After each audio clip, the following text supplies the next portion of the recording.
Estúdio Paul, um podcast sobre cinema, séries, bastidores, tudo sobre televisão e o mercado do audiovisual do Brasil e do mundo. Olá, e-Powers! Estamos aqui, novo episódio. Hoje a gente tem como convidada Ana Cristina Paixão, que eu vou dar a honra de Ana Cláudia apresentá-la, que é irmã gêmea. E a gente hoje vai falar sobre um conteúdo específico, que é The Walking Dead. Um conteúdo que está aí já há bastante tempo, né? Na TV, séries, agora spin-offs, outros spin-offs. Estreando. E os fãs estreando, inclusive agora no Brasil, os spin-offs que já tinham estreado nos Estados Unidos. Então, assim, é um conteúdo diverso, né? Que vem do HQ. Assim e que não acaba nunca. E que não acaba nunca e que os fãs não desistem, não largam, amam desesperadamente, loucamente. Mesmo odiando loucamente. Mas antes, vamos ouvir os números. Vamos começar com o Rodrigo, como sempre.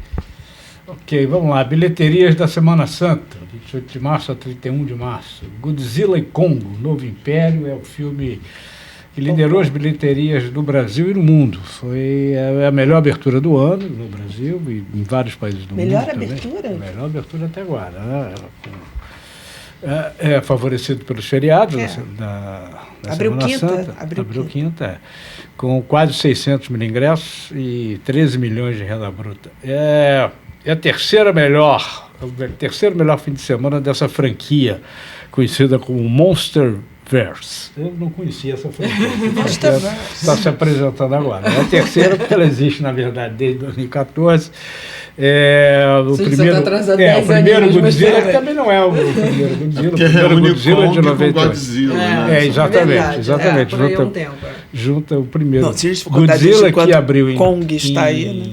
Que é um filme de 2014, com o primeiro Kong, que é o filme de 2017, que fez 630 mil, esse fez 600, ou seja, está no mesmo nível. No resto do mundo, a mesma coisa, uma renda espetacular de quase 200 milhões de dólares, 4 dias, em 64 países, acima do que dos analistas, a expectativa tinham pelo filme.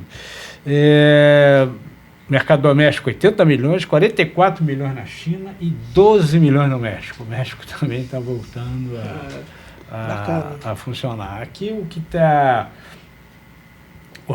A consequência disso o pessoal está dizendo, olha, tá vendo? Os grandes filmes estão voltando. Os grandes arrasam os quarteirões, os blockbusters estão voltando. A gente falou isso com o Barbie Hammer, né?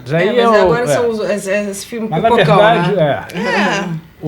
Tanto o Barbie quanto o Oppenheimer não tinham a expectativa de terem o desempenho que tiveram, né? Enfim, voltando ao Brasil, a gente teve boas continuidades do Kung Fu Panda na sua segunda semana, que já passou de 1 milhão de ingressos, e os Farofeiros 2 continuam fortes. A semana já passou de 1,5 milhão. Que legal. Isso é muito bom. Indo muito bem. O mercado de cinema está muito bom. O primeiro trimestre está fechando agora, né? Fechou agora no domingo. As chamadas 13 primeiras semanas fecham agora na quarta-feira, e o mercado está trabalhando mais ou menos 5% acima do mesmo período do ano passado. Vamos no Brasil. O nosso lar, irmã e eu. Esse quadro aqui no Brasil se deve à performance exatamente desses 3 filmes que você falou, as performances dos filmes brasileiros em geral. Né? Que o filme brasileiro está uma participação de mercado de mais ou menos 24%, que é muito, é excepcional mesmo. Excepcional. A média histórica está em torno de 12%. Então, que é o que eu acho que vai acabar acontecendo no final do ano, mas de qualquer forma a gente vem de um ano que a performance era nenhuma. Para vocês terem uma ideia, janeiro a março de 2023, o cinema brasileiro vendeu 400 mil ingressos. Nossa Senhora! E agora, no mesmo período, vendeu 6 milhões e 500 mil ingressos. Ou seja, muito bom. 1.500% acima. E os cinemas estrangeiros está caindo, está trabalhando abaixo do ano passado, mais ou menos 17%. isso no mundo inteiro. Que todo mundo vai sempre alegar as greves, mas não necessariamente. Mas as greves são apontadas, é uma coisa mais ou menos unânime, que as greves atrasaram várias produções, então que eram para ter estreado já no início desse ano, não estrearam e foram... a gente teve os problemas lá da Disney, que não foi bem por causa da greve, mas foi uma nova, uma rearrumação da própria Disney, que empurrou também alguns de seus grandes filmes para o final do ano e para o ano que vem. Mas a verdade é que os países que não têm uma cinematografia forte estão sofrendo queda dessa ordem, 17%, 20%, 20%, que é a queda do cinema estrangeiro aqui, de 20%. Quando você não tem um local forte, aí... E aqui a gente está 5% acima em público. Deixa eu te perguntar, mas tem uma expectativa boa para o verão que vem aí nos Estados Unidos. Devem ter filmes importantes para estrear, que pode mudar aí esse... Está começando agora, enfim, mas é uma coisa também a ver, né? Estamos falando muito do Deadpool. Pelo trailer. Deadpool está sendo marcado como o grande filme. Deadpool 3. O Deadpool 3. E é o que já traz aí, mas aí já faz a fusão, que aí já reflete aquilo que tinha aquela separação. Já vai ter o Wolverine, vão ter... E aí tem as apostas, por enquanto, estão no Deadpool 3. É uma grande curiosidade para o Coringa 2. Se descobriu que o filme, na verdade, é um musical. Então, sabe, ele pode ser uma coisa um pouco diferente. Mais ou menos na linha do Barbie, do Oppenheimer, sabe? Que filme espetacular, completamente diferente do que eu estava esperando. Eu fico imaginando os fãs, né, que devem estar musical.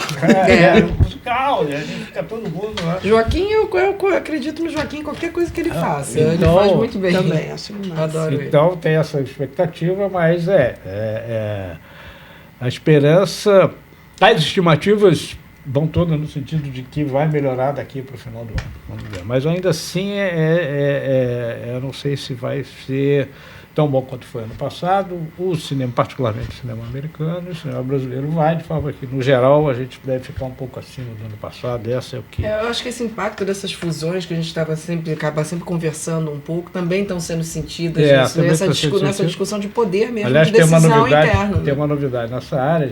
Eu li uma matéria dizendo que o órgão regulador americano está botando o olho nessas fusões, está querendo dar um basta, fusão demais, já está virando uma certa confusão.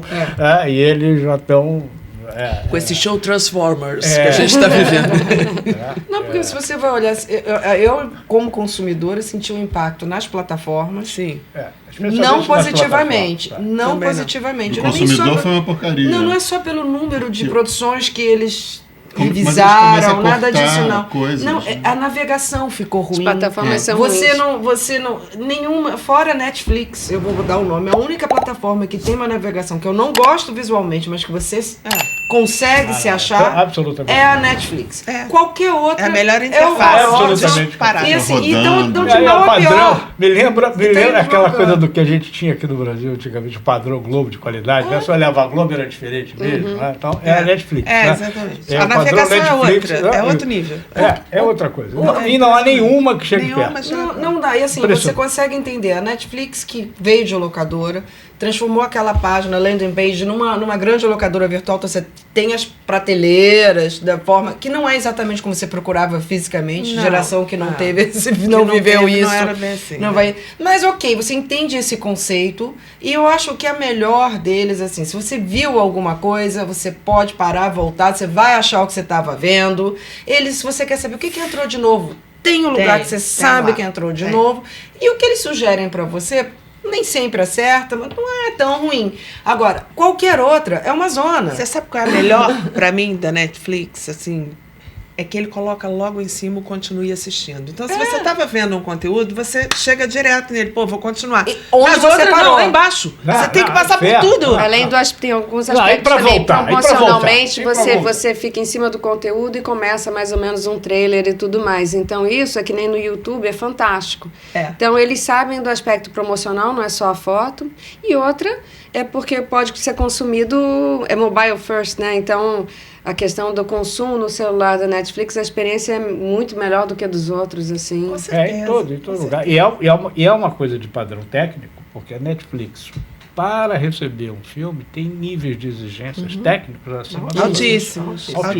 Porque essas coisas todas que a gente está falando aqui, eles querem né, que o filme seja possível fazer e sem que congele, sem que pare, sem que o filme tem que estar enquadrado. Essa coisa de você passar ali e você ver o conteúdo é de uma forma muito suave e muito bem colocada. A história da Netflix é fantástica, né? Porque ela, desde que surgiu já meio mexendo com os modelos de negócio. Porque o modelo de negócio americano na área de vídeo era diferente, por exemplo, do Brasil. Era um modelo de venda direto para o consumidor. Tá? Ia para o varejista vendia para o consumidor, as margens eram muito altas para os produtores, para os estúdios.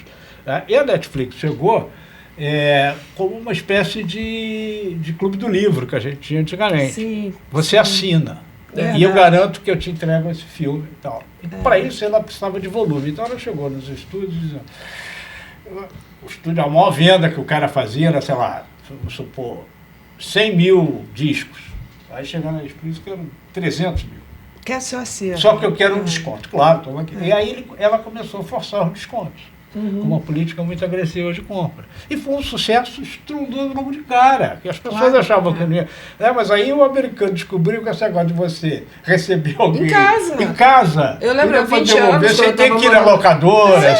Há 20 anos, quando eu estava morando em Nova York, eu ia porque eu gostava da experiência de olhar. Sim, eu também aí gostava. Aí meus amigos ficam assim, mas por quê? Tá com neve. Pra que você vai sair pela rua? Eles se entregam em casa. E era tão revolucionário isso na época. E foi absolutamente fantástico. E a Blockbuster, que era a grande rede, acabou com a Blockbuster. Acabou, não. Ela foi aos poucos virando a Blockbuster. E depois ela foi a primeira a sacar esse negócio de internet. Eu lembro que quando a gente imaginava, imaginava essas reuniões, sabe como é que vai ser assim, você na sua casa vai ver, você vai escolher, vai ter o menu e tal. A Netflix fez. Sensacional. Eu acho que assim, ela tem esse olhar no consumidor. Mas tem esse lado disruptivo da Netflix também acabou com TV por assinatura, com os modelos de negócio e tudo mais. E tá hoje em dia... tá difícil de manter e por isso essas fusões o que aconteceu, mais, né? Na verdade, foi o seguinte, quer dizer, essas coisas têm muito, essa coisa de efeito manada realmente uma coisa, existe, é fato, né? Quer dizer, porque ela começou a fazer essas coisas todas, né? E todo mundo foi fazer igual. Sim. Só que aí começaram a fazer as contas, é o seguinte, quando eu pegava o filme, botava no cinema, depois botava na TV por assinatura, depois botava na TV aberta, né? Eu ganhava tanto. Aí agora eu tenho cinema, não tem mais TV por assinatura. E antes da TV aberta tem as plataformas. O entretenimento doméstico virou as plataformas de streaming. Aí fizeram as contas. Não, estou ganhando menos.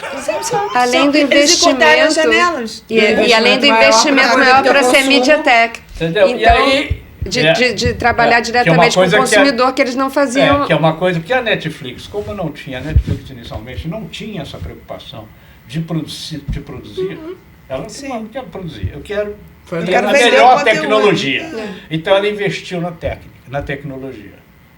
E quando os outros chegaram com um know-how de produção para investir na tecnologia, a Netflix já tinha investido já estava lá na frente. Na produção e manteve o nível tecnológico na frente. E hoje ela é absoluta campeã.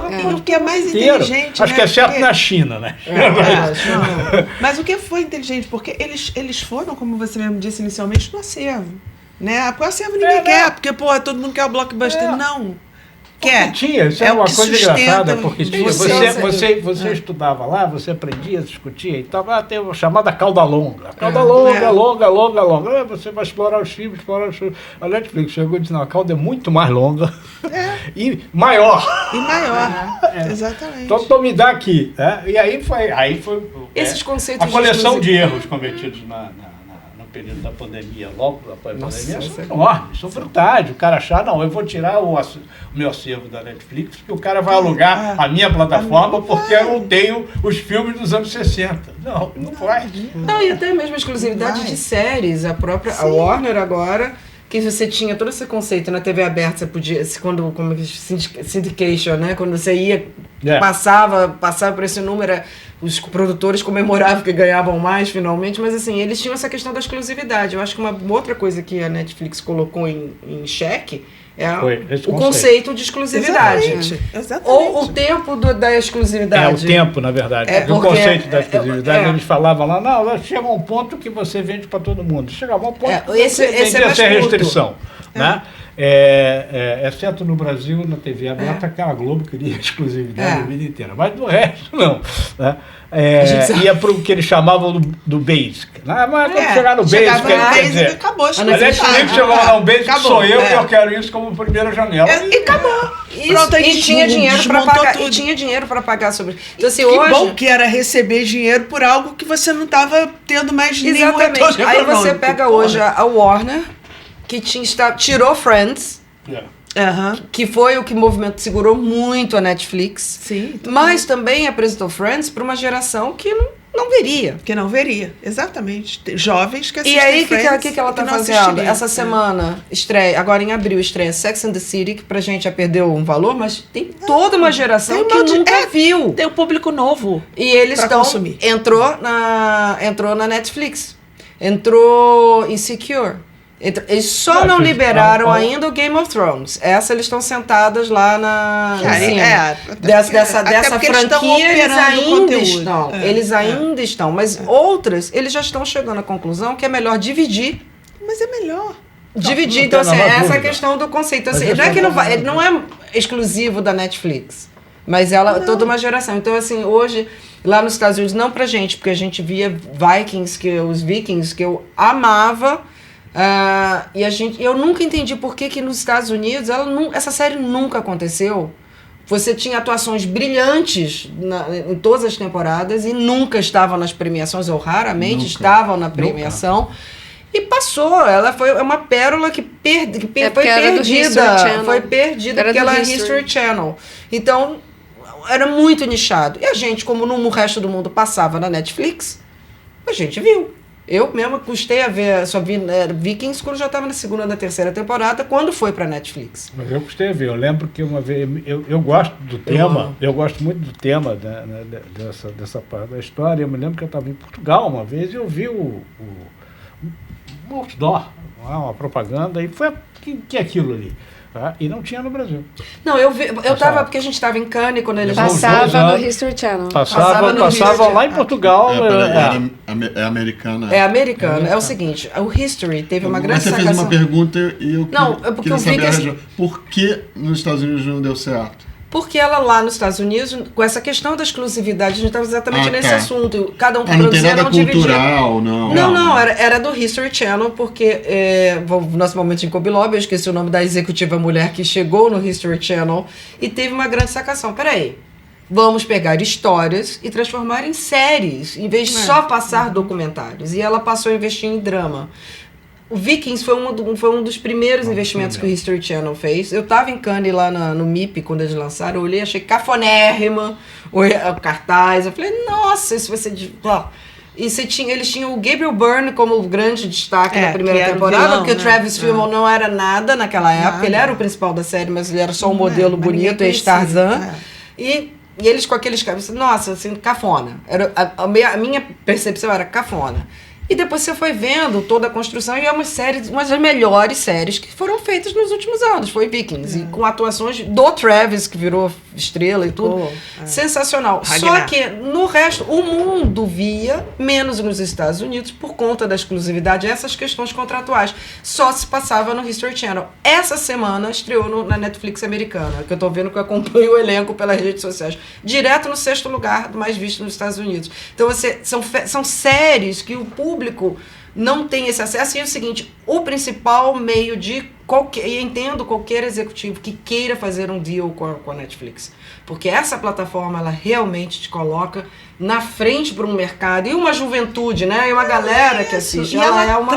E ela traz o conteúdo, não importa se esse conteúdo é recente. Por exemplo, falando nisso no nosso conteúdo de hoje, a Netflix está estreando essa semana a segunda parte da última temporada, que foi a 11ª temporada de Walking Dead, que teve 24 episódios, os primeiros 12 foram exibidos e eles só agora que estão lançando também os spin-offs aqui no Brasil, eles estão soltando junto. Só para perturbar.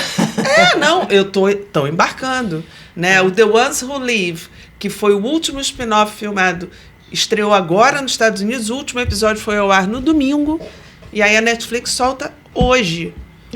os últimos episódios da última temporada. E a Prime tá soltando agora. Plus, pode ser? Star Plus. Porque era aqui. Eu vi na Fox. Porque quando era Fox. Porque era FX e essa divisão, essas fusões pegaram. AMC. Não, mas na verdade, sempre troca. Mas nunca passou na AMC no Brasil. Passava na Fox. Não existia nem canal AMC no Brasil. Exatamente. Nem na época, como não existia, eles venderam para a Fox o território brasileiro, devem ter vendido dos outros. É assim que funciona. E aí da Fox foi E aí, Star. quando a Fox foi comprada pela Disney, e esse contrato deve ter vencido, e isso não era uma propriedade da Fox, isso é uma propriedade da AMC. A Disney não pôde expor o que ela... Como ela fazia, e ela perdeu. Ela perdeu um grande peso. E aí ela teve... certamente isso foi renegociado para poder voltar. Porque tem essa coisa, quem produz e quem exibe, o próprio exibidor, tudo isso ficou muito mais complexo. A gente pode passar horas aqui contando como é que são essas coisas. Mas enfim, eu como zeloso da continuidade desse encontro aqui, ela anunciou que você ia apresentar Ana Cristina e você não apresentou. Vamos lá. Então tá na hora. A intimidade é um problema. Apresenta a Ana pra gente. Bom, obviamente já ouviram falar nela 50 mil vezes. Quem acompanha o podcast, que eu sempre conto as histórias e os comentários que a Ana Cristina faz. Nós somos gêmeas. Mas, assim, casualmente no mercado de audiovisual, a gente foi se esbarrando em diferentes momentos. A Ana Cristina ficou muito tempo à frente, ela fazia parte da comunicação on-air do Universal Channel. Ela fez do Sport TV lá atrás, depois ela foi para o Universal Channel e cuidava da produção original também do Universal Channel aqui no Brasil. Muitos anos executiva. Falar mais dela, eu posso ficar 3 horas aqui falando, mas esse é o grande resumo. E a grande coisa é o seguinte... Ana Cristina me influencia muito do que ela assiste, porque ela é uma grande consumidora de conteúdo de TV. Em geral, da TV por assinatura, agora das plataformas. E a grande coisa do Walking Dead, porque eu, a preconceituosa, até conversando do Game of Thrones, ela assistiu na minha frente as 3 primeiras temporadas. Eu só entrei no Game of Thrones praticamente na 4ª. E ela me ligava, ela sempre, quando ela reage, ela me liga no meio da noite, você viu? E fala, e a gente fica conversando. E hoje eu a viciei também no YouTube, nos canais de análise do YouTube, então a gente tem os nossos YouTubers que a gente prefere, a gente vai lá discutir. E o Walking Dead é um desses conteúdos que não me conquistou de cara, mas que ela consome, que ela adora. E ela sabe muito, mas sempre diz que não sabe, mas ela sabe muito do conteúdo. E ela sempre admirou muito essa questão que a gente sempre fala, qual é a diferença do Walking Dead. A gente veio pra cá conversando sobre isso. A proposta de você um mundo inóspito, né? Mas apocalíptico, acabou. O mundo acabou. E por que você quer continuar vivendo? E como que você conta essa história over and over again, né? Sem acabar. E então esse poder narrativo da série sempre fascinou ela, vários episódios. E aí a gente convidou, porque se tem uma gêmea que pode falar melhor de Walking Dead, é ela. E assim, eu, por exemplo, para falarmos da influência de Ana Cristina, eu só estou de boné e óculos escuros sempre, porque ela pediu. Mas não é o máximo. Muito bom. Acho o máximo. Enfim. Se fosse num show lindo! Enfim, eu queria saber dela, por que a gente ama odiar o Walking Dead e ama amar também? Bom, primeiro é um enorme prazer estar aqui. E é engraçado eu falar sobre zumbi, né? Ou caminhantes, walkers, né? Quando eu sou fã de vampiro, gente. Eu amo uma coisa gótica, eu não gosto de coisa coletiva, entendeu? Eu gosto de uma coisa mais exclusiva, um conde Drácula, sabe? Uma coisa mais castelo. Que é muito comunista. Não é? Zumbi, Não né? acha? Pois é.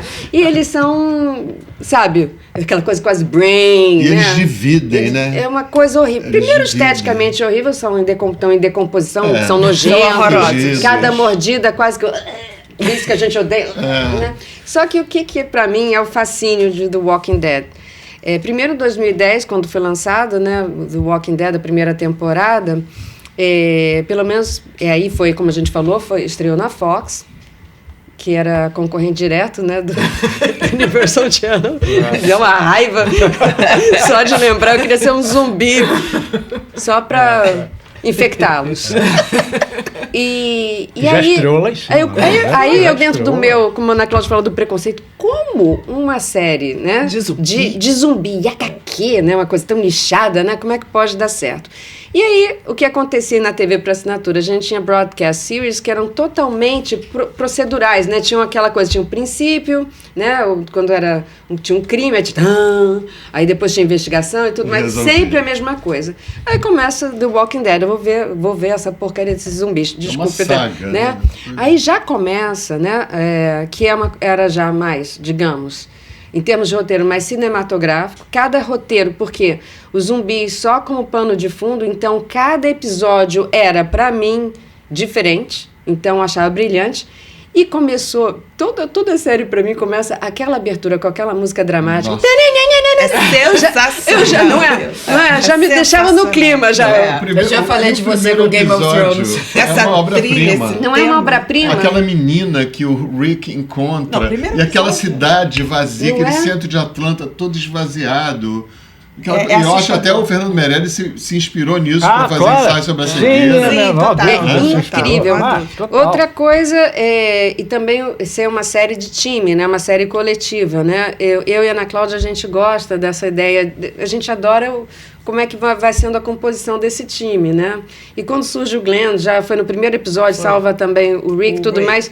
E então é engraçado, eu adoro isso, um personagem que você não dá nada, né? Porque, bom, o primeiro ator era muito novinho. Era um menino, né? O Glenn, hoje ele é um astro. Ele é um astro. Eu falo pro Nato. Ganhou, exatamente, ganhou agora o Emmy. Melhor ator. Qual é o nome do... Treta. Beef. Então, era um menino, né? Fazia um entregador de pizza e sal. Então eu gosto disso, quando você pensa que aquele dali... Eu pensei, esse daí vai morrer logo, né? Eu também. Eu pensei a mesma coisa. Vamos pegar 3 episódios de entregador de pizza, já... Carne pra carne. Eu já sabia que o Rick não, né? Porque... Rick não. Demorou pra morrer, mas teve uma morte tão... Não, isso que eu ia falar. A morte dele? Não, mas eu vou falar. Taco de beisebol com pré... Tem 2 episódios, só pegando Game of Thrones, que a Ana Cláudia é especialista, 2 episódios na televisão me deixaram assim, de queixo literalmente caído e speechless, sem falar nada. Um foi no Game of Thrones, o Red Wedding, e o outro foi a tacada de beisebol na cabeça do Glenn, que eu não acreditei. Não vamos dar spoiler completo, nem dizer que mas é uma morte que abalou... Não tem mais jeito. Abalou o mundo. Não, quem deu a tacada não interessa. Tá bom, atenção, isso foi exibido na década passada. Isso foi na 7ª temporada. Mas vai ter que falar de quem deu a tacada. A gente está aqui até para falar... Bom, primeira coisa que acontece também, a última coisa que eu acho interessante, a gente estava falando antes, né, quando a gente estava no esquenta aqui, como é que foi a escolha, né, do ator, do inglês, do Andrew Lincoln para ser o Rick Grimes. Andrew Lincoln, que não se chama Andrew Lincoln. Se chama Andrew James Clutterbuck. Ele usa o Lincoln para facilitar? Clutterbuck. Porque Clutterbuck ia ser feio mesmo. Casado com a filha de Ian Anderson, líder gênio do Jethro Tull, né? Maravilhoso, Olha eu já. Que é atriz também. Que é atriz também. Então, aí você pensa, foram 100 atores fazendo o teste e ele ganhou. Só que você entra numa série de zumbis. Então você não tem certeza, se você encher o saco do produtor executivo ou do diretor, você vai morrer muito mal. Você tem certeza que vai ter uma horda de zumbis, você vai morrer muito mal. E algumas mortes nessa série eu tenho certeza que a atriz ou o ator... rolou uma treta interna. Encheram o saco lá da showrunner. Tipo, eu não quero aparecer assim, assado. Vai morrer. A morte... E você sabe que... ela já sabe que aquela pessoa vai morrer. Tudo bem, querida, faz. A morte do ator que faz Todo Mundo Odeia Chris. A morte dele numa porta giratória. Aquilo ele pediu. Porque é uma das piores mortes que eu já vi. É horrorosa. Ele deve ter falado, me bota na pior morte possível. Tem gente que gosta pra poder ficar... Não, ele morre. Inesquecível. Consumido. Se você tá num conteúdo desse, mas ele deve ter enchido o saco da showrunner.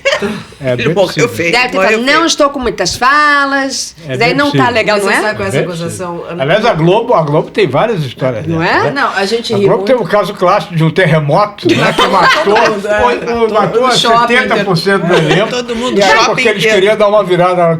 Tinha mudado. Quem tá enchendo quando a Janete Claire. O Daniel é que sabe essa história perfeita. Mas você sabe que ela... A gente que se recusou a fazer não sei o que, virou fantasminha. A gente ri muito porque no canal do Universal Channel é o Lei e Ordem. E o Dick Wolf tem aquela coisa assim, a gente sempre acompanha. Aliás, também está no Netflix. Estou revendo vários. Tem produção da... Alguns são muito datados. Mas assim, e aí tem uma sequência que eu não me lembro a atriz, depois a Ana Cristina vai saber, talvez saiba dizer o nome, ela pediu para sair, não quero mais ficar. E normalmente, quando eles pediam para sair, o Dick Wolf dava um jeitinho e sai. Gente, eles trucidaram a mulher, só encontraram o resto do corpo dela na mala de um carro. Eu me lembro pro meu pai assistindo, mas ela não deve ter sido. Coitada! Vai morrer e não vai voltar. Geralmente só pediu um outro emprego, saía. Tinha uma saída assim, e tinha uma outra também que ele humilhou lá no final. Você fez isso? Como? Ele vingava mesmo, saía, mas saía destruído. O mesmo não aconteceu com Andrew Lincoln. Não. Quando pediu para sair. Não. Ele alegou, eu moro em outro país. Ele é inglês. Eu tenho 2 filhos que eu quero ver ser criados. E eu não paro de gravar. A gente não sabe quanto tem de verdade nisso tudo, mas ele saiu como se ele quiser. Claro que eles não iam tirar Andrew Lincoln da série, porque ele é o coração da série. Ele construiu, os roteiristas, construíram ali um ídolo. Uhum. É porque é um policial justo demais.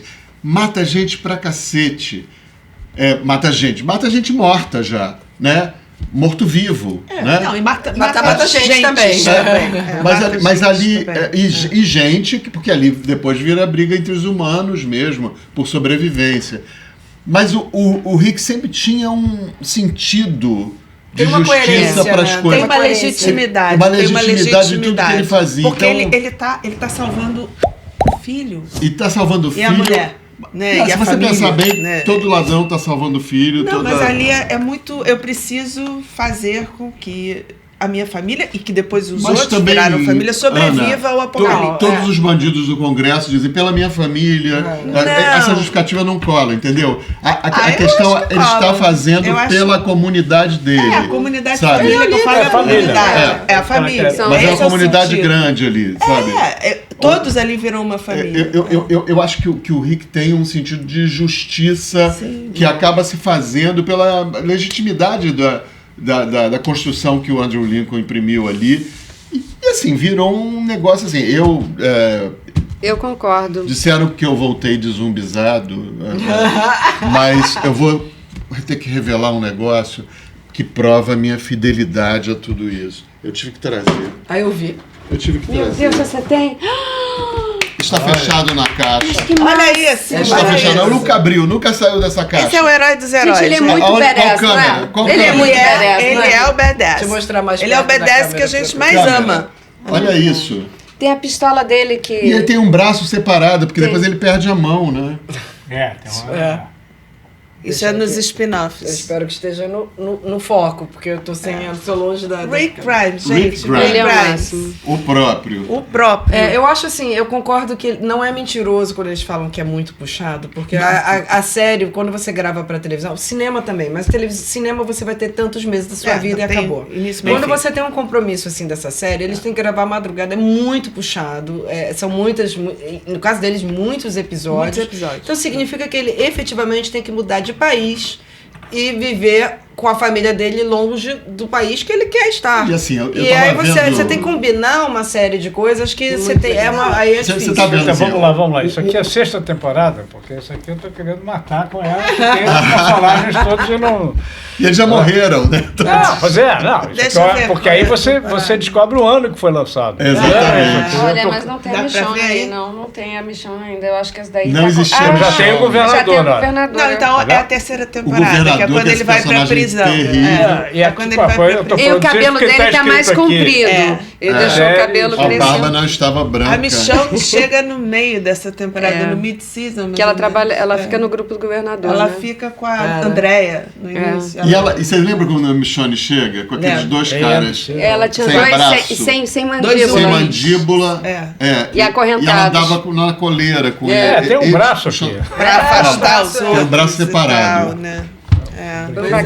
Mas ele quando sai da série, quando ele faz essa escolha... Isso aqui acho que vai atrapalhar a câmera, alguma coisa, não? Né? Ana, eu acho que ficou um pouco Quando ele sai da série, havia já lá uma promessa, ele sai com a promessa de que ele faria os 3 filmes para concluir o arco do Rick Grimes. Então, havia já esse compromisso de eu volto para concluir o arco em 3 longas metragens. Eu só quero reforçar assim, estavam tirando o coração da série. Eu acho que a série perdeu boa parte da graça. Também achou. Eu acho que a série perdeu uma sustentação. Ela ficou rodando em círculos, ficou um negócio que não tinha mais para onde ir. Ali começou, o Rick saiu e não tinha mais para onde ir mesmo. Eu acho que se você vai tirar o líder, e aí nas histórias, aí se a gente vai para as outras franquias, é muito difícil, mas é uma das coisas que o Game of Thrones soube fazer muito bem, perde o líder, surge um novo. E você ali não conseguiu. Então você tem que bancar. Bancou. Saiu. Mas é da história para usar uma linguagem meio da Faria Lima, assim, está no DNA do Walking Dead, matar sem piedade qualquer um. Né? Por mais amado que seja pelo público, teve gente muito amada que morreu. O próprio Glenn, né?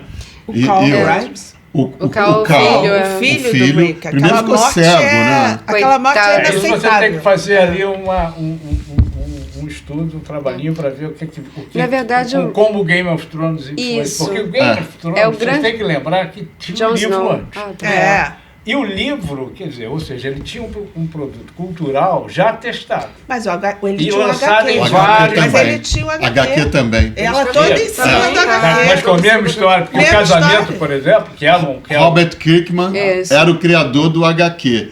E foi ele que foi fazer. Quer dizer, o Frank Darabont teve a ideia de pegar a série, se juntou com ele e foi fazer. Depois tiveram uma briga, o Frank Darabont processou. Estamos falando de um negócio em que cabe um processo do Frank Darabont para a AMC de 280 milhões de dólares por falta de pagamento em 3 episódios, falta de pagamento, por pagamento que ele não achou justo e a AMC dizendo que ele não se empenhou muito nesses 3 episódios. O Robert Kirkman também é roteirista, né? Que é o autor dos HQs. Agora, tem ligeiras diferenças, mas eles seguem muito o HQ. Mas assim, eu queria voltar um pouco para a pergunta que eu fiz para a Ana, que eu acho que ela não respondeu, porque eu queria falar um negócio, mas eu não sei a resposta também. Mas é assim, o que ama e odeia? Você imagina uma série, vamos passar assim para o Brasil, digamos, o que é ruim comparar assim, mas assim, é uma série que passando no horário nobre, mesmo não sendo TV aberta, com um monte de gente comendo a outra.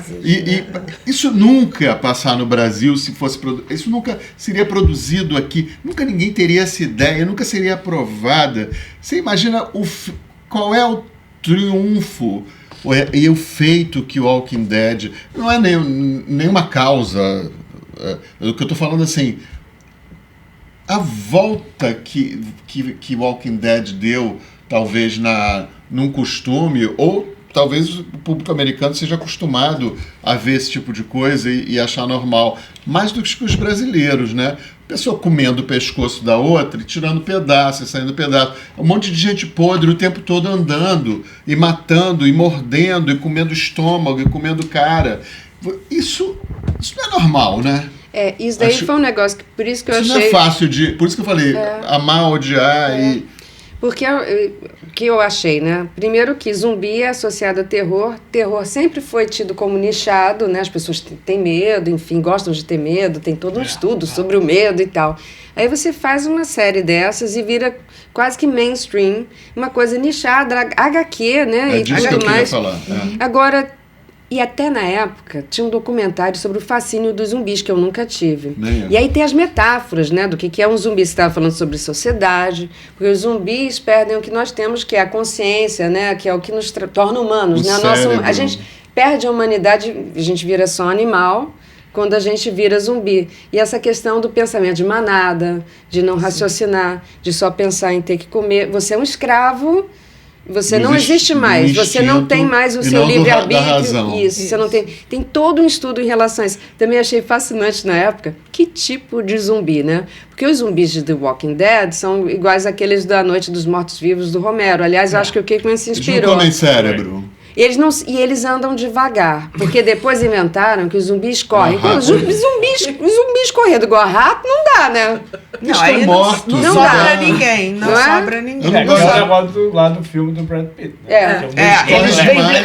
O Brad Pitt já foi o melhor filme que ele já fez. Vai evoluindo até... E do Zack Snyder também eles correm, não correm? Acho que correm. E do Summer, não sei o quê. Eu comparei, estava vindo no Como é o Summer? Aquele verão, não sei o quê. De zumbi também, eles correm muito. E não faz sentido. Não faz sentido, porque tá morta-viva. Isso, e correr. Os The Walking Dead andam um pouco mais depressa nas primeiras temporadas, depois eles vão andando cada vez mais devagar. Mais devagar. E tem uma coisa nas primeiras temporadas, eles tinham uma pequena memória. À medida que eles vão ficando, que a briga vai ficando entre os humanos, eles vão andando mais devagar para permitir que eles não atrapalhem a trama, eu acho. Eu acho. Tem uma coisa que acontece. Então, o que eu acho que é sempre fascinante dos HQs é que a gente acha que era uma coisa nichada. Eu acho incrível a parte filosófica de todos os HQs. Eu acho esses caras absolutamente geniais. Chegou um ponto que lá pro final, quando perto do Rick sumir e tal, eu me lembro de uma crítica conhecida aqui no Brasil de TV, falando que aquilo ali ela se compara simbolicamente aos movimentos migratórios na Europa. Tinha um monte de gente ali morrendo e andando como mortos-vivos pela Europa, entre da guerra da Síria. Né? Das coisas todas de consumo de massa, da questão da coisa de massa, de você... Então, tem uma... um processo, né? Você está vendo um processo acontecer, porque no começo é nichado, né? E depois... O quadrinho é nichado, você está trabalhando com o público juvenil, infanto-juvenil. Aí tem um momento que você lança isso em outra plataforma, mas aquele nicho ali já cresceu, né? E eu achei fascinante. Isso, ele fala, pô, eu achei fascinante. Passei minha infância e minha adolescência lendo isso. Não, e eu achei Agora eu quero ver como é que eles vão fazer. E o que eu acho fascinante é que os zumbis só são o pano de fundo e é uma coisa muito mais profunda da sociedade. Muito Como mais. é que Até no mundo a terceira e quarta temporada eles não eram só o pano de fundo. Né?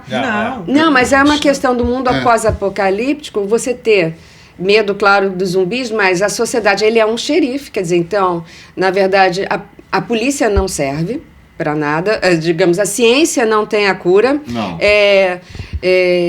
O governo não pode dar uma solução, talvez na série tenha alguns aspectos religiosos que possam ter, mas mesmo isso não tem esperança, não tem nem a parte... Porque o padre Gabriel achava que era uma curse, né? Que era uma... Eles eram todos amaldiçoados. Amaldiçoados até porque quando não existia esse negócio de zumbi. Mesmo com o apocalipse zumbi, a pessoa que morria sem ser mordida morria normal. No Walking Dead, todo mundo que morre vira zumbi. Vira porque a gente teria, em tese, aí não sabem explicar, tipo o vírus latente dentro da gente, e aí na hora da morte. Aí eu tava falando pra Ana Cláudia sobre isso. Como é que as pessoas podem gostar de uma série que não tem uma esperança? Não tem uma esperança. Acerto no cérebro. É só cortar a cabeça. É o cérebro. Tem que ou acertar a cabeça ou cortar a cabeça. Tem de diferente, assim, tanto como vampiros também foram evoluindo, inventando, essa coisa da morte. E a outra é que os zumbis originais só comiam cérebro, lembra? Se alimentavam de cérebro, que é o que faltava para eles, né? Mas tem um componente de sociedade aqui que é muito importante. Você vê, a Ana falou, não tem governo, não tem uma polícia organizada, não tem um sistema judicial organizado. A religião passa muito batido, ou seja, ela também não trabalha para organizar a sociedade. O que é que tem? A milícia. Isso!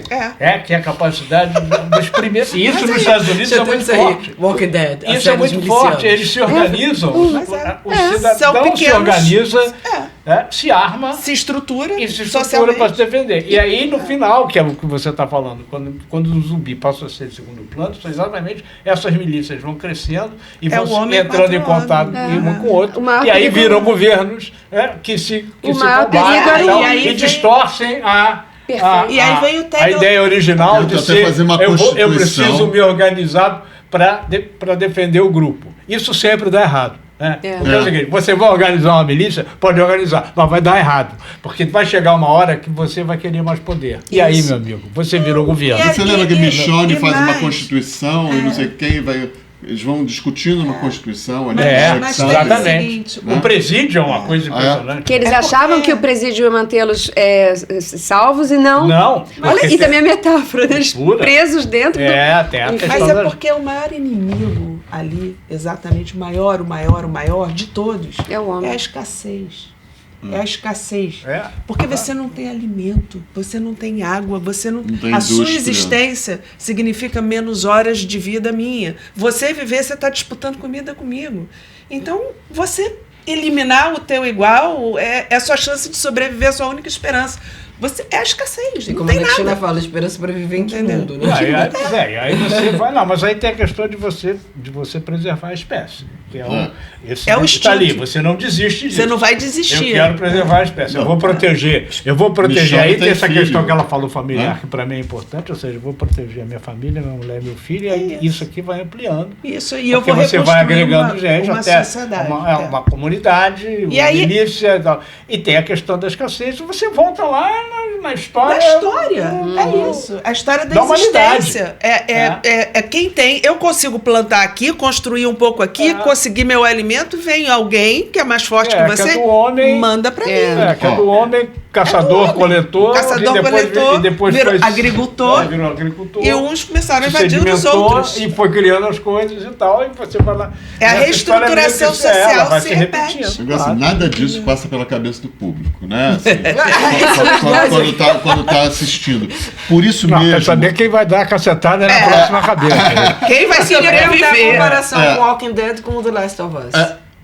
Eu só queria antes lançar uma questão aqui. Isso não passa pela cabeça do público, mas o público assiste. Eu, por exemplo, comecei a detestar, assim, lá pela 5ª temporada. Eu achei que nenhum vilão foi melhor que o governador. E o governador teve que ser amenizado, porque ele era muito pior nos quadrinhos. Aquela filha dele zumbi que ele mantinha no quarto, ele abusava dela nos quadrinhos. Dela zumbi. Então, assim, isso, claro, foi tirado na televisão. Então, assim, mas ele tinha mais sutileza do que o Negan, por exemplo, que veio depois. Eu acho que a série ali, depois da 5ª temporada, mesmo... Aí quando o Rick saiu, pra mim, ficou rodando mesmo. Mesmo assim, eu não parava de ver. Eu botei um compromisso na minha cabeça que eu tinha que ver como é que ia acabar aquilo. Mas vai acabar, porque não tem... Não acabou. Que solução que ia dar. Só que não acabou. Não acabou. Então, aí, de repente, lá na 12ª temporada, a AMC... e não sei quem mais, e os showrunners, decidiram que a série ia acabar, mesmo com esse capital todo, de gente amando e vendo, e odiando e vendo. Isso é muito rico, né? A Ana também não aguentava mais, mas era uma doença. A gente tinha que acabar com doença. Vocês estão infectados. Então a gente estava completamente infectado. Vocês foram infectados. E como a gente, um monte de gente, tanto que era um sucesso. Chegou um ponto, lá na 11ª... em 1900, acho que a partir da 3ª temporada tinha um talk show chamado Talking Dead. E eles faziam no estúdio e entrava logo depois da série, e que os atores iam para discutir. Eu acho que nunca teve isso. Tinha no Game of Thrones. No Game of Thrones tinha. Tem Shogun, tem. Eles mas em 2000, o coisa foi em 2010. O Game of Thrones sempre tinha o pós, você tinha um pós e você tinha um grupo que são os caras que faziam essa discussão. Era Talking Dead, então, mas eu não sei qual foi antes. Talking Thrones. O Game of Thrones veio junto praticamente desde 2011. Foi 2011, não, o Walking Dead foi 2010. Eles são da mesma época. Desde a primeira temporada. O Walking Dead começou em 2010, né? Então, mas isso é um nível de série. Também Lost também tinha. Seu patamar de série, Lost, Game of Thrones, Walking Dead, que pode fazer isso, né? Quem foi da patota que assistiu Lost... Bom, vamos lá. Arquivo X já tinha... Antes disso, se você for atrás, você vai no Twilight Zone, você vai em vários. Mas vamos lá, dos anos 90 pra cá. Arquivo X era...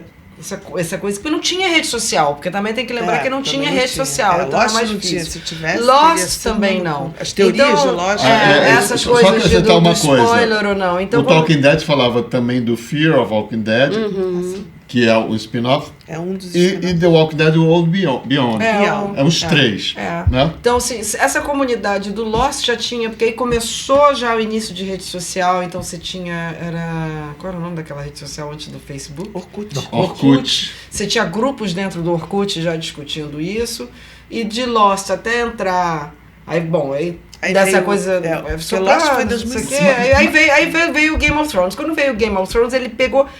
E o Walking Dead, eles dois já pegaram rede social funcionando. E aí a coisa foi totalmente... E aí os dois também começaram nesse início de youtubers, de influencers que vinham e eu vou discutir isso aqui, abrir uma câmera e sair falando. Por isso... E eles tinham, então o Talking Thrones era desde o início. Este raciocínio que assim, que decisão de mercado... eles podiam continuar com as pessoas odiando e vendo, e amando e vendo. Mas aí eles decidiram encerrar a série, mesmo com sucesso, e abrir para spin-offs, assim. Eu queria que o Rodrigo falasse um pouco que ele... essa decisão é uma decisão arriscada, né? Mas você também, não sabe se vai dar certo. Mas fica, aquilo ali acaba virando um problema, entendeu? Porque tem uma hora que você fala, como você mesmo falou, ela ficou girando em torno de si mesma. Ela meio que perde um nó. Ficava uma coisa de gato e rato só. Você fala, tem que acabar isso aqui, pelo menos para... Eu não aguento mais ver, mas não paro de ver. Então vamos acabar. Depois a gente recomeça a fazer outras coisas e tal. Novos cenários. E é a mesma coisa, se você for lá atrás, é sempre o drama da novela. Isso é uma coisa que nas novelas, por exemplo, na televisão brasileira, que foi uma grande marca da televisão brasileira, uma coisa não pode passar de X capítulos. Porque eu me lembro do Direito de Nascer, aquilo não acabava nunca. As novelas no rádio ainda, eu escutava falar, as novelas não terminavam nunca. Né? Então tem uma hora que você tem que acabar, mas para satisfazer o fã adoroso, eu crio aqui um spin-off, eu crio depois eu volto. A jornada do personagem querido. Quem sabe um dia eu faço um remake, e você uma tecnologia nova vai permitir. Você controla custo, você ganha estratégia de ter uma estratégia de quanto tempo você vai ter isso, o controle, então você vai ter um tempo. A HBO hoje você vê que tem séries que vão no ano par, outras vão nos anos ímpares, e é isso. Mas todo ano você tem um grande conteúdo, e dependendo da franquia, eles vão começar a tentar fazer isso agora. Pegar, assim que acabar vai começar a House of the Dragon, assim que acabar vai ter a outra que eles vão estar gravando, quando terminar essa outra pode ter a terceira do House, ou vai ter um outro spin-off. Eles estão fazendo porque dessa forma eles controlam, são poucos episódios, não vai ter ator que passa a ganhar milhões, não quero mais trabalhar. Aliás, eu ia falar disso porque esse é o ponto. Isso é inevitável, isso sempre vai acontecer. Não tem jeito. 10 anos fazendo papel, ou com o diretor, ou com o ator, não quero mais, não quero... O cara começou também a cair o desempenho. Aí você fala, vamos acabar, depois a gente... Aí começa outro. O Daryl Dixon, o ator, o Norman Reedus, que faz o Daryl Dixon, que inclusive é um personagem criado só para a série, ele não existe no HQ, e ele é um dos mais amados, que é muito doido. O Norman Reedus e a Melissa McBride, que faz a Carol, eles, nas primeiras temporadas até a terceira temporada, eles ganhavam $9.500 por episódio. Hoje eles estão ganhando 350 mil por episódio. É uma loucura. Chegou num ponto. Porque assim, essa é a ordem natural das coisas. Aí, na ordem natural das coisas, quem está pagando, fala, espera um pouquinho. O Game of Thrones já não está dando mais lucro. De milhões. Não, já não está dando mais lucro, porque tem um limite para você captar patrocinador, para você captar assinante, para você captar o que quer que seja. Aí o cara fala, espera um pouquinho. Porque tem sempre alguém, voltando a essa história das plataformas que a gente falou lá no começo, do cara achar que, não, eu vou botar o meu acervo aqui dentro, todo mundo vai me assinar para ver meu acervo. Não vai não, porque alguém fez a conta e não assinou. Aí o que acontece? O cara cai, o cara é demitido, aí entra o outro, bota a culpa no antecessor. E nós estamos falando do aspecto negócio. Quando você está falando de um artista que ele quer crescer, ele quer ter um desafio para a arte dele, para encontrar. Também, claro. É ótimo que você já tem uma personagem que você conhece, você já sabe, vira um alter ego, mas ao mesmo tempo é absolutamente genuíno deles quererem mudar. Não, tudo aqui não que a gente está falando, fazer isso. Tudo é altamente genuíno e legítimo. Exato. Mas isso é um processo, porque o ator O talento qualquer talento tem essa primeira crise, eu quero ir embora. Aí vem o cara do negócio e fala o seguinte, eu te dou mais 20%. Ah, tá bom, eu vou adiar. Tá bom, passou a minha crise. Aí ele vai, tem outra crise, tá bom, agora dobra. Ah, não, se você dobrar, minha crise já passou. Minha crise nunca Aí chega uma hora, o cara já entra assim, olha, eu vou sair, não adianta, eu não vou me dobrar, porque eu quero ir embora, eu não aguento mais. Não há mais dinheiro que resolva o meu problema. Então eu vou te matar. Aí mata o personagem, acaba a série. É isso que eu ia falar. No The Walking Dead tem um caso que é muito peculiar, que é o caso do Carl Grimes. O Carl Grimes é o filho do Rick Grimes. É o personagem principal que, inclusive, o Robert Kirkman, que é o autor, é o personagem favorito dele. Um personagem que ele jamais mataria e não matou nos HQs. Demais. Só que o Carl... Essa foi uma questão da série. O Carl começa a série com 8 anos de idade. Vai crescer. Quando chega no meio da temporada, o menino já está com 16, 17 anos, já está um rapaz. E o menino começou a não aparecer para gravar. Não decorar as falas, estava de saco cheio. Estava atrapalhando tudo. É o problema. Aí o que acontece? Matam apoteoticamente. Matam o menino, que é o filho. Porque essa coisa de usar um outro ator, não. Nem foi o caso, mas eu me lembro de alguma novela, de repente o cara morre, o talento morre, sobre o acidente morre. E aí o que você faz com como era o nome daquele ator que morreu Sérgio Cardoso. Sérgio Cardoso. Morreu no meio da novela. Pra mim é um caso que todo mundo fala. Era o protagonista. Todo mundo sentiu muito a morte, trocaram era um ator querido, e todo mundo sentiu muito o personagem. E agora o que vai acontecer com a minha novela? Né? Mas isso lá eles substituíram, aqui não, mataram morreu o Domingos Montanhê também, no meio da novela. Não, ele estava no final. Então não adianta. Então, chega a um ponto e isso não tem fórmula, né? Isso é que você vai sentindo a temperatura e a pressão até a hora que toma uma decisão. Ia morrer também. É porque eu não quero dar spoiler. Não vou dar spoiler. Sim, Judas morreu. Não quero dar spoiler. Meu Deus. A atriz... Não é isso. Não tem nada a ver. A atriz era muito pequenininha. E agora, nos spin-offs, ela tá... Que notícia pra você me dar agora? Eu não te dei notícia. Ela tá com 17 anos, gente. Ela é uma moça, né? Enfim. Com aquele chapéu do pai. Mas na história teve ela virou Carl. Mas na série teve uma passagem no tempo, não teve? De 6 anos? Teve uma passagem no tempo. Tem de 8 anos. 8, tem uma passagem de 8 no Last of Us, no jogo, a personagem da segunda temporada é a menina que fez o jogo. Que cresceu. Então a atriz vai poder... Mas a atriz cresceu também. Mas dá pra... Vai dar pra... Mas no caso da Judith, ela é porque eu não quero dar spoiler, ela tá aí firme e forte, mas ela cresceu bastante. Ela é uma moça, ela não é mais uma garotinha. A gente falou dos spin-offs, assim, o motivo também desse podcast ser Walking Dead, porque a gente tem ganchos de coisas que estão acontecendo. Nós falamos, sim, estão estreando spin-offs aí, mas só pra gente contabilizar um pouco.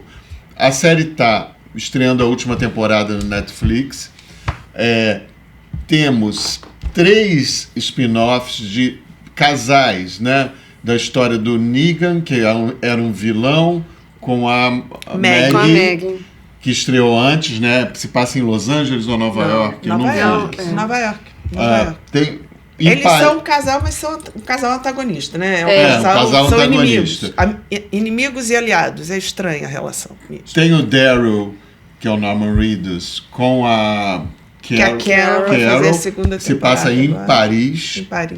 Eles são 4 spin-offs. Ai, perdão. E tem o nosso Andrew Lincoln, do boneco aqui que eu mostrei. The One So Late. O Rick Grimes, que é o herói da série, junto com a Michonne, que é a mulher que ele casou lá pelo meio, lá pela quinta. Eles ficam juntos na sexta temporada.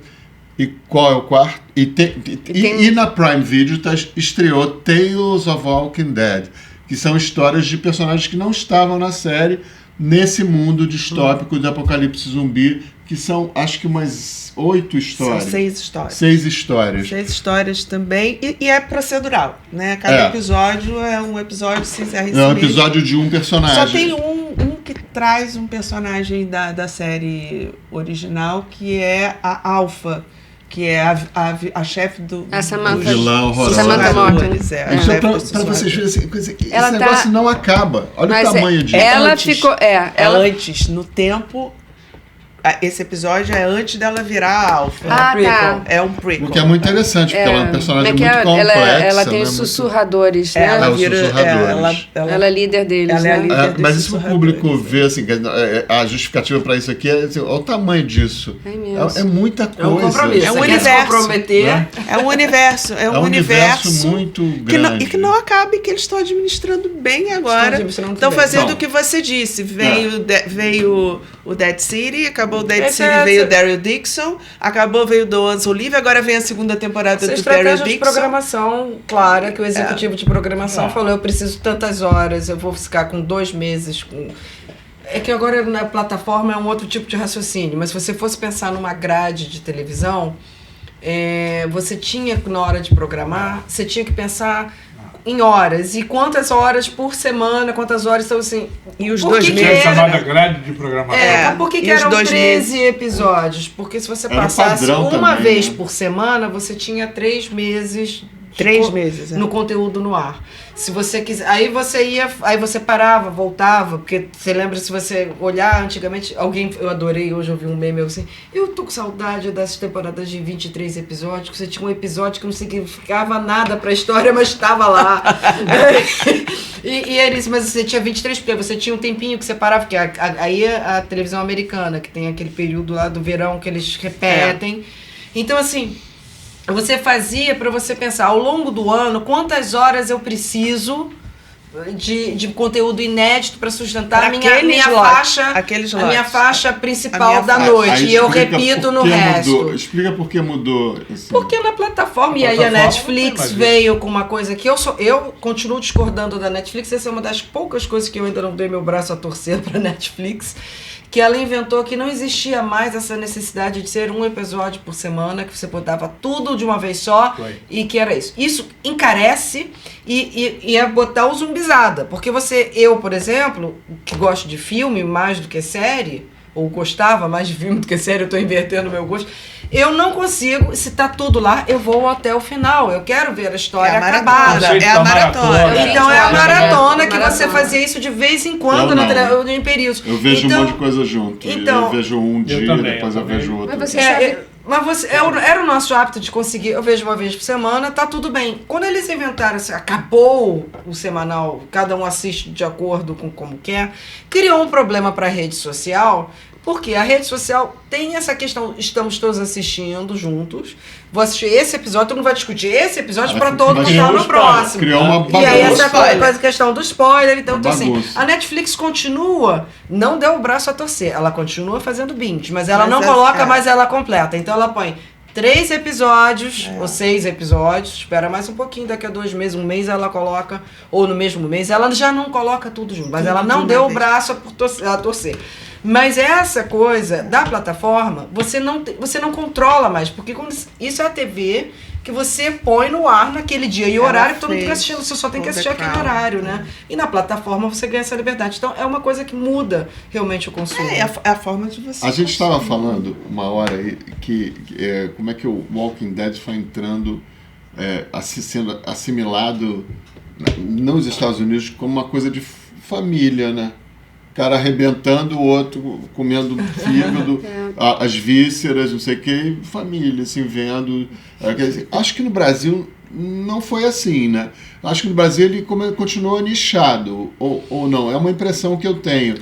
Eu vejo todo mundo, ai que nojo. Olha, no horário nobre, nas primeiras temporadas, a Fox ficava em primeiríssimo lugar, quer dizer, tinha uma audiência na TV por assinatura que não era tão nichada assim. Agora eu não sei dizer, porque era total viewers, então assim, eu não sei dizer realmente. Eu tenho de informação agora, por exemplo, é que a estreia... É um fenômeno. A estreia do E aí só vejo gente falando, é aquela coisa, será que é a velha coisa, vir no quarto de empregada? Lembra que tinha isso? Não, acho que não. Eu acho que não, acho que já era uma necessidade de pertencimento que leva a curiosidade e a pessoa assiste mesmo, uns gostando mais, outros menos, entendendo porque mais. Ela começa a virar assunto, você começa a ficar sem assunto. Você sai para almoçar no trabalho e todo mundo está falando que você não viu. O que eu quero dizer é que o público brasileiro é muito formado na novela, né?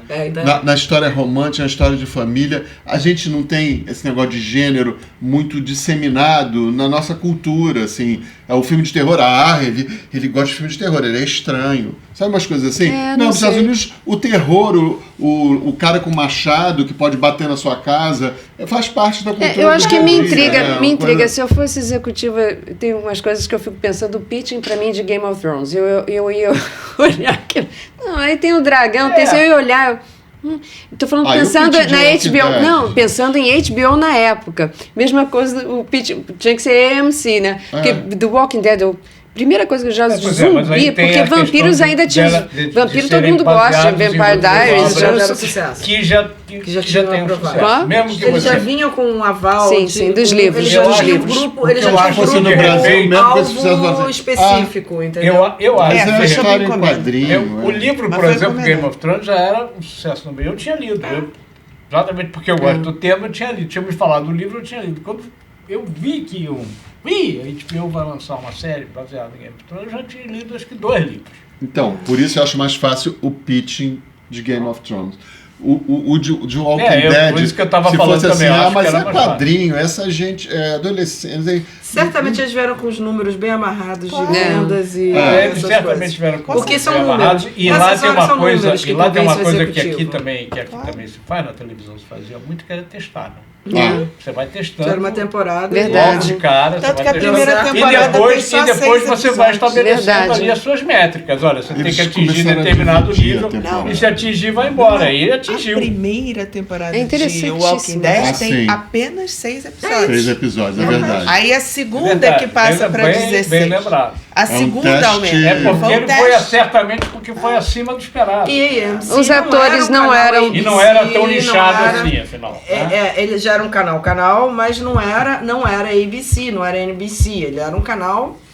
Então, assim, você tinha esse espaço, esse espaço criativo. E eles fizeram o seguinte com o Walking Dead. Ele passou a ter 16 episódios, mas todo oitavo episódio era o mid-season. Aconteceu alguma coisa muito importante. Muito. E quebrava ali a temporada. Né? Então, quando ia chegando o oitavo... Era o gancho. Ia chegando o 8º episódio, estava todo mundo esperando alguma coisa grave acontecer. Era o episódio 9 deles. Exatamente. Era o 9 deles. Eu queria chamar a atenção para uma coisa que foi acontecendo, que talvez com a saída do Rick e a coisa de ficar rodando de círculo, eles também foram ficando tão grandes que eles tiveram que ceder a uma certa política identitária que, na minha opinião, deu uma travancada na narrativa. Por exemplo, eu acho que, por exemplo, a personagem que é surda e muda, ela não contribui em nada para... Ela atrapalha um pouco a narrativa, assim. O fato, não é, por exemplo, Homeland, por exemplo, a personagem principal é bipolar. O fato dela ser bipolar, como Monk lembra? Tinha toque, ajudava ela a descobrir, eles descobrirem crimes e tal. O fato, eles não souberam aproveitar o fato da menina ser surda e muda. Mas eles tiveram que incorporar isso porque foram ficando grandes. Aí tinha lá um personagem, já tinha o Glenn, que era coreano, tinha o outro que era japonês, tinha o outro, e tinha... Sendo uma distopia zumbi, você ser obrigado, você vê o tamanho que adquiriu o Walking Dead, ser obrigado a botar uma pessoa surda muda, sabe? Tava vendo a hora que ia ter que botar que não ia durar um dia só uma pessoa numa cadeira de rodas, né? Ia durar um dia, porque o zumbi ia lá e nheco, né? Não, e a surda e muda, a princípio, também. Também foi mais em risco. Mas durou a beça, né? Durou. E as pessoas, e o público gostou dela. Olha, porque não era o movimento e o som, vai ver que ela tinha até uma grande vantagem em relação a isso. Cara, eu não conseguia dormir, né? Eu não gostava, não. Eu achava que ela atrapalhava, acho que atravancava um mas pouco. tudo quando ganha essa popularidade, tem esse comprometimento que você tem que ampliar para o público maior, e aí começam todas essas coisas. O Game of Thrones não precisou botar nenhum surdo mudo. Não, Ainda não fizeram isso, mas eles tiveram que reduzir muito da complexidade da trama, que é o que os fãs acham que foi perdendo. Na verdade, foram dois processos. Foi não ter o livro, mas foi muito pela popularidade. Eles tiveram que reduzir muito da complexidade da violência. Eles passaram a se queixava muito da exposição feminina, depois que você passou a ser mais a masculina. Mas eu não lembro, quer dizer, no caso do Dragão, sim. Tinha poucos personagens pretos no Game of Thrones. Não tinha nenhum. Não tinha nenhum. Hoje em dia teria. Hoje em dia talvez tivessem transformado a Casa do Dragão. A Casa do Dragão eles fizeram, que não é muito clara no livro. Aliás, o livro não é isso, mas permite uma possibilidade de irem para esse lado. Só que eu, particularmente, sou mais purista nisso. Eu acho que eles, com isso, criaram um problema para a personagem principal, que a gente um dia vai falar aqui de House, que é maior, porque se você no livro, como o cara tinha só o cabelo preto e os filhos dela tinham cabelo preto, você fica, de quem é o pai da criança? Ali na série não tem dúvida, ela é muito cara de pau, querendo de dizer que é filho dela. Agora, então, assim, que é um grande problema que... Mas sobre inclusão mesmo, Game of Thrones eu achava o máximo Peter Dinklage ser o primeiro, era o protagonista, era tudo bem. Eu não sei, o livro... mas assim, com um ator de primeiríssima grandeza, mas ele ser um anão e ser, assim... Tinha. Era um dos personagens. E outra coisa foi... era isso, mas você vê o Hobbit, eles pegaram atores que não são e fizeram... Você podia ser de outros. Então, é maravilhoso. Eu achava maravilhoso ele ser o primeiro nome, assim, logo de... Ele era o protagonista mesmo, assim... Mas aí são várias coisas. Bom demais. Eu acho que um dos grandes problemas disso não é que ele não quer voltar. E como é que você pode voltar sem o Peter Dinklage? Depende do quanto, né? Quanto que vão oferecer a ele. Lá ele já vai ter passado, já vai ter tirado férias. Depende do tempo da crise que ele vai passar. Tudo com aqueles mesmos, quer dizer, aquele mesmo. Vamos ver quanto é que oferece, né? Como é que é? 20% já correndo pro Peter Dinklage não quer voltar ou o Jon Snow? Não. Quando acabou a série, ninguém queria. Eles todos falam, o Kit Harington já... Não, peraí, vamos conversar. Então, eles estão desenvolvendo ainda a discussão. O Kit Harington veio com... Aí não quero fazer um homem tão cheio de preconceitos. Não, mas acontece, todos eles já pediram. Quem não quer voltar de jeito nenhum? A Emilia Clarke, que tem fãs que acham que aí seria resolver a história da Daenerys. Mas ela morreu. Mas ela saiu, tem teorias que ela foi levada pra Valyrian e lá vai ter a Red ressuscitar, que nem ressuscitaram o Jon Snow. Mas vamos explicar pro público. Isso é pra voltar o quê? Ou Casa do Dragão? A Emilia Clarke era a Daenerys. Ela é a Daenerys Targaryen. Termina a série. A gente não sabe se o livro vai ser assim, parece que sim. Ela é morta a facadas pelo Jon Snow. O dragão leva ela pra algum lugar. Então ficou em aberto para onde o dragão a levou. Mas se ele a levou para de onde ela tinha vindo lá, podem ter aquelas curandeiras lá, que era a Red lá, que ressuscita. O Jon Snow foi ressuscitado. Então ela poderia voltar. Eu vou continuar mais espantado com o dragão do que... Seria pra série Snow. A ressurreição dela. Pois é. Ela poderia voltar. Tem dragão, não te incomoda. O dragão volta. Por favor, vamos explicar para o público. É para ser uma continuação do Game of Thrones imediata. Então ela poderia voltar, mas também pode continuar morta. Mas tem um spin-off do Snow? Tá sendo feito. Mas o Kit Harington resolveu? O Kit Harington vai voltar. Ele tem a equipe dele, os escritores que trabalham com ele, que estão desenvolvendo. A HBO gostou, mas não aprovou ainda, não está certo. Estão discutindo e o George já fizeram teste também. Já fizeram teste de imagem. Eles estão ali fazendo. Então, seriam 6 episódios para discutir o que aconteceu com o Jon Snow ali, para resolver o final do Jon Snow. Para você voltar com o Jon Snow... Pois mas mesmo ele do outro lado da muralha... Tem coisas acontecendo. Então você tem que ter o Bran, que é o rei. Você tem que ter a Sansa, que é a mais próxima fisicamente dele. Você e no caso tem que ter a mão do rei, que é o Peter Dinklage, que é o Tyrion. Mas se eles quiserem fazer, E o Tyrion tá viajando. Menciona, então ele está fora, em missão. Tá bebendo em alguma... Começa a série com o funeral dele. Pode ser. Morreu de tanto beber. Pode ser. Tá viajando. Viveu bem. Mas está em missão. A discussão tá nessa. Mas eu acho que a HBO tá fazendo muito bem em esperar.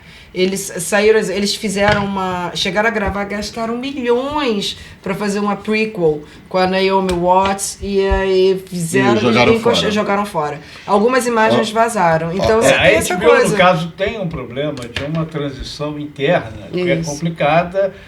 Houve uma tentativa de mudar mesmo a natureza de toda a corporação, o que afetaria muito a HBO, que tinha mais uma questão criativa envolvida e tal.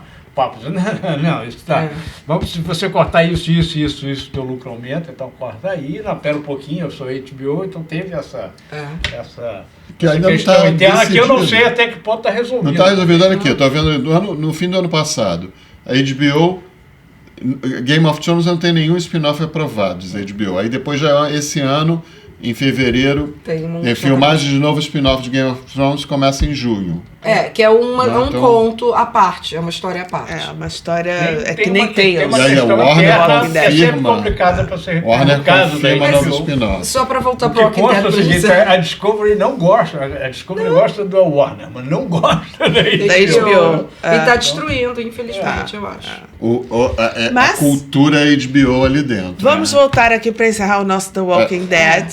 Então, domingo foi ao ar o último episódio do The Ones Who Live. The Ones Who Live, história de Rick e Michonne. Tivemos finalmente o nosso herói. Não conta. De volta. Não estou contando, só tivemos ele de volta.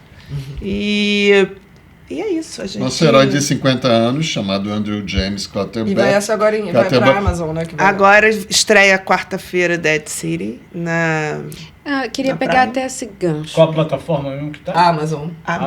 Eu queria pegar esse gancho porque é uma das coisas que eu achei, assim, um dos maiores milicianos e maiores vilões da série é o Negan. E como é que tem um arco de redenção para um psicopata assassino que tinha... Qual é o nome do Beth dele? Lucille. E como é que isso aconteceu? Não, ele se apaixonou, não sei o quê, teve uma filha. Não, foi um processo muito longo. A mulher morreu de câncer. Essa foi a primeira mulher, né, que morreu de câncer. É um processo muito longo de aceitação. Ele fica... Quer dizer, o que redime o Negan? É justamente a relação dele com a menina. Com a filha do Rick Grimes. Sim. Ele acaba se envolvendo pela menina e ela por ele. Eles gostam um do outro. Ele a salva algumas vezes.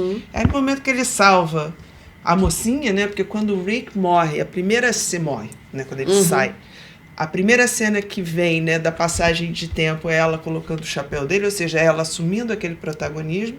E aí a gente tem o maior vilão que passa a proteger essa menina, pronto. Você perdoa. Porque eu entrei na internet, tem vários estudos de psicólogos traçando um perfil psicopata dele. Mas assim, como poderia ter uma redenção, assim... Pra ele, mas não tem redenção. Não é? Não. Por aí que eu queria... E ainda eu tô falando com requinte de crueldade daqui. A Meg jamais perdoou. E eles estão matou o marido dela. E ela não perdoa. E ela diz claramente pra ele, você não tem perdão. Você matou meu marido. Eles não têm uma relação sem perdão. Uma relação sem perdão. Eles se relacionam sem perdão. Então, assim, eu acho que como a gente está encerrando... Só queria lembrar, assim, eu vi 2 episódios do The Ones Who Live. Eu acho que é o Walking Dead de volta na melhor forma, assim. Que é tão bem dirigido, tão bem escrito, e chega a ser tão emocionante. E você vê que ator sensacional que é Andrew Lincoln. É verdade. Assim, porque é um cara que está com 50 anos, assim, tá super bonito, estampão, forma, e assim, mas a questão a questão é assim, como é expressivo, né? Como o olhar dele, como é né? dar a emoção certa ali. E fico pensando assim, por que não aconteceu nada desde que ele saiu? com a carreira dele, né? Não é uma questão de exclusividade. Ele fez 2 filmes. Um com Naomi Watts, que é Milagre Inesperado, que não tem nada demais, e fez o Gabinete de Curiosidades do Guilherme Del Toro, que não aconteceu muito também, né? É perfil, né? Um ator que gosta de um cinema um pouco mais independente, digamos assim. Mas ele não foi pra gente. Ele não fez cinema, não fez nada.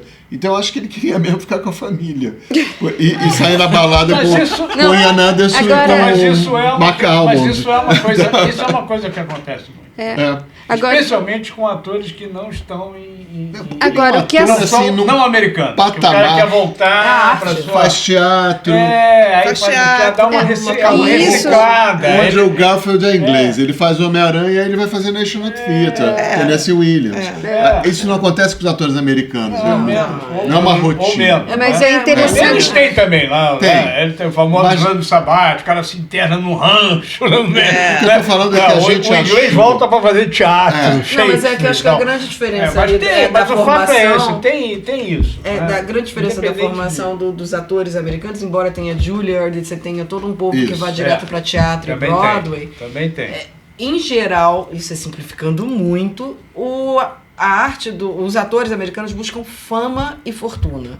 Então, eles têm uma coisa que eles alcançam um patamar, aí vai fazer o teatro, mas são poucos os que têm esse comprometimento com a arte teatral. Não, isso é exagero, eu simplifiquei muito, mas você não tem essa cultura tão forte. Então, quando você está em Nova York, você vê na Broadway. Das duas sociedades. Na Inglaterra, eles vêm da formação de 2 ou 3 escolas de teatro, onde eles estão sendo atores de teatro. Então, assim... O Paul Mescal agora acabou de fazer com Ridley Scott Gladiador 2 e tá fazendo Tennessee Williams no National Theatre. De novo, ele estava antes. Então, assim, eles não param dessa formação. Agora, assim, sobre ator... Tem um ou outro, assim, o Gary Oldman, por exemplo, ele fala... Ele queria fazer teatro, não foi aprovado lá na RADA, né, no Royal, ele fez uma outra escola, fez um pouquinho, descobriram ele pro cinema e ele entendeu que ele é o melhor ator de cinema, mas ele tem uma frustração de ele fazer teatro. Agora, porque ele, como inglês, ele tem essa coisa do palco. Essa questão que você está falando, né, do Andrew Lincoln como ator, não ter tido, e para mim é surpresa o Steven Yeun, que fez o Glenn, ter tido esse sucesso. Sim. Não, meu preconceito... O quê? Aquele cara do The Walking Dead? No primeiro filme que ele foi... até o filme que eu acho que ele chegou a concorrer ao Oscar também. Um filme... Minari. Não foi? Minari, foi. Olha o meu preconceito. Porque, olha, eu gosto do... pizza. Aquele entregador de pizza. O Glenn? O Glenn? Eu já gostava. Sim, mas olha só. Que coisa, como é que existe sempre... Eu fico intrigada com isso. Certos atores que eu assisto série, como a Ana Cláudia falou, que eram os coadjuvantes, que a pouco ganhou do Oscar. O que é isso? A série era do outro, como é que pode... E o ator ter tido isso, e agora com treta... Eu acho que, na verdade, o Andrew tem que pedir o agente do Steven. Eu acho que ele está muito na balada com o Ian Anderson e com o McAlmont. Ele está bem feliz, ele está bem feliz. Está em paz. Está em paz. E aí ele voltou, como ele prometeu, não fez os 3 longas, mas estão entregando a série. Mas eles vão fazer, não vão? O quê? Os 3 longas, não? Acho que não, virou a série. O Peaky Blinders, o Killian... O Killian virou... Não, mas ele sempre teria que fazer. O Cillian Murphy, que ganhou o Oscar agora por Oppenheimer, ele fez grande sucesso. Bom, fez vários filmes, que a gente já falou isso sobre ele aqui no episódio dos irlandeses, mas assim, o Peaky Blinders é um desses conteúdos que da Inglaterra, era de um canal inglês lá da ITV, que a Netflix pro resto do mundo passou a série. Então, criou uma popularidade para ele que ele não teria, porque ele ficaria restrito. E foi a Netflix que fez o Peaky Blinders virar o sucesso que foi. E Peaky Blinders, ele foi a principal estrela da série, virou o produtor na 2ª ou na 3ª temporada, passando a influenciar e brigas de bastidores, de atores que acharam que queriam aparecer mais e não dava. E achavam que o Cillian não merecia. Não, que o Cillian decidia aquele que queria aparecer. Um dos que faz o irmão dele lá, que... Né, aquele irmão dele. Que ele reclama, eu tive que sair da série porque eu não tinha espaço para crescer, porque a série era toda feita pro Cillian. Então, assim, só que quem assistiu Peaky Blinders, e sempre foi para terminar no filme, e eu termino porque isso não tem a ver com o Walking Dead, mas é só... é para falar da próxima geração. Então, obviamente, ele sobreviveu, a gente sabe que o nosso Tommy Shelby sobreviveu, mas ele pode ser só uma ponta, ele não precisa participar do filme, ele vai estar no filme, ele vai começar a gravar. Mas a proposta era a próxima geração, é o filho dele com o irmão mais novo dele brigando, que foi assim que terminou a série, os dois inimigos brigando, e essa é a história do filme. Então, pode ser que ele volte pro Walking Dead, ele possa participar. Ele não precisa ser o protagonista. Ele não, aí tem que ver o que esclarece. Agora não do Andrew. Não, ele voltou. Ele pode ser uma ponta, entendeu? O Grimes, o Rick Grimes pode fazer exatamente, pode morrer, pode só aparecer ou citar, e aí você fica com uma coisa dessa, você não sabe. Ele pode participar. Explicar. É isso que eu falei assim, quando ele saiu, eu falei assim, esse ator é bom demais, ele vai arrebentar no cinema, mas aí não. Mas aí eu achei que o Kit Harington também fosse arrebentar no cinema também. Mas o Kit fez umas escolhas erradas. Ele está muito bem no Criminal, por exemplo. Ele é excelente ator, eu gosto dele, mas ele ficou preso, como ele contratualmente não podia nem cortar o cabelo. Todos os filmes que ele fez durante ali, Pompeia. Ele fez umas coisas de ação que parecia muito próximo do que ele já estava fazendo. E ele não conseguiu quebrar essa coisa dele. É o Jon Snow, Pompeia. E ele perdeu. E ele também tem problemas pessoais, né? Ele teve problemas pessoais de bebida e drogas, de bebidas principalmente, que deu uma isso freada. Aí não tem jeito, essa freada. Aí deu uma freada na carreira dele isso que ele não pode. Então ele faz teatro e acabou. E por isso que ele controla a vida pessoal dele, provavelmente, se for para um grau X de fama, não vai dar, que eu vou cair na... Que eu não vou segurar. Então, assim, ele foi uma das coisas do freio do Kit Harington. Mas ele não, do Walking Dead, não. É um homem de família. Ele é um homem de família e tal, mas eu acho que é isso. Foi aquele e voltou agora para entregar o que ele precisava entregar nesse The Ones Who Live. O The Ones Who Live, o nome é The Ones Who Live, porque era uma fala dele na série o tempo inteiro, We Are The Ones Who Live. Então, ele volta nessa série com a Michonne, que aliás está linda, da Naigurira, está linda. Eu acho a caracterização também dela maravilhosa. Ela é muito badass, nossa senhora. Nossa, é maravilhosa. Mas eu achava ela bonita na... A série a roupa, valeu a pena, também. Valeu trazer esse conteúdo, porque tá um espetáculo de bonita esse spin-off. Então a gente volta falando sobre... porque tem tanta coisa de mulher badass também, né? Porque tem a Carol também, especialista em armas brancas. Especialista em armas Coloca uma faca. E personagem interessante, né? Mas bom, estamos aqui falando há horas, se a gente deixar, a gente vai ficar mais de uma hora falando sobre esse conteúdo, porque não esgota, né? Muita coisa interessante, muito para falar. Em um outro episódio, quem sabe, a gente volta aí, depois desses spin-offs todos, talvez a gente retorne para falar mais um pouco. Sempre de pessoas que eu conheço. Ai, zumbi não. Ai, dragão não. Olha quanta gente. Isso toca. Olha só, exatamente. De pessoas, zumbi não. Primeira vez que eu vi o zumbi, já começou com a música, já... Olha aí eu olhei já o Rick Grimes, eu já... Zumbi não, dragão não. Isso já acabou. Falei a trama. Um pouco de imaginação. Eu ia fazer participação especial só pra ser tipo um zumbizinho já. Dama. Gente, foi um prazer falar de Walking Dead, é uma delícia esse assunto. Acho que a gente conversou pra caramba. Mas semana que vem estamos aí. É isso aí. Ana, obrigada. Eu que agradeço. Obrigada por ter vindo. Eu que agradeço. Um beijo pra todo mundo. Até a próxima. Lindo, lindo.